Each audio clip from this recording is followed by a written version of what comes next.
Hey guys, Avi here, and welcome back to our iOS development series, Tinkering with Table Views. Fantastic job! So we're almost done with our application. Right now in our shopping list app, we have our table view, which is fantastic. There's a few minor things that I want to change over here, and when we click on it, we're taken to this view, which is great. Now one thing we're missing is a back option. So when I'm in this view, I want to go back to my table view. There's no way I can do that. Now one way is using a navigation controller, but we won't be learning that in this application. Instead, since we use the modal segue, which is the segue that we created, there is a function known as the dismiss function. So all I'm going to do is in our main.storyboard, I'm going to go ahead and add a button. Okay, I'm going to put it in the top left. So let's go ahead and add it to the top left. And the font for that, or the title, is going to be X. Okay, and let's go ahead and make this just a bit bigger so it's visible. So let's make this 25. Okay, so that is our X button. And now what I'm going to do is I'm going to add this to my code over here. So my view controller, item view controller, let me go ahead and drag and drop this button as an IB action. So here we have an IB action, and I'm going to call this return back. Okay. So if I want to return back to my table view, the function that I'm going to call is called the dismiss function. So all I have to do is type dismiss, animated is true, completion is nil. So let's go ahead and say no. Fantastic. So all this does is if we tap on this button now, I can go back to my table view, which is exactly what I want to do. All right, fantastic. Here's our application. Let's click on this. Here's our Apple view. Let's hit the back button, and the view has been dismissed.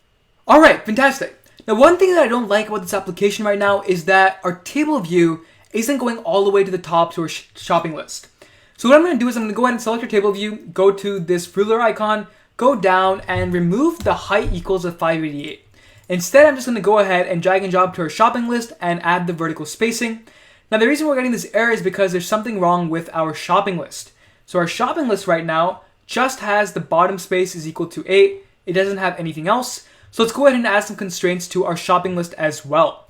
So our shopping list should have our width and height standard. It should also have the trailing space. So let's go ahead and center it horizontally in the container. And let's go ahead and add the top space to the safe area. Okay, so we just added some constraints to our shopping list. Again, if that was a bit too fast for you, all I did was I set the width and the height of the shopping list. I made it center horizontally in the container, and then I added a constraint to the top of the view. Fantastic. So now our table view should be aligned perfectly. And honestly, guys, we're basically done with this application. We haven't added any constraints to this view as well. So let's go ahead and do that right now. First, we have our button. So let's go ahead and say leading space to safe area. We have our top space to the safe area. And then we have our width and our height. Fantastic. Next thing we have is our banana. So our banana should have center horizontally in safe area. It should have the vertical spacing to X. It should also have its own width and its own height. Fantastic.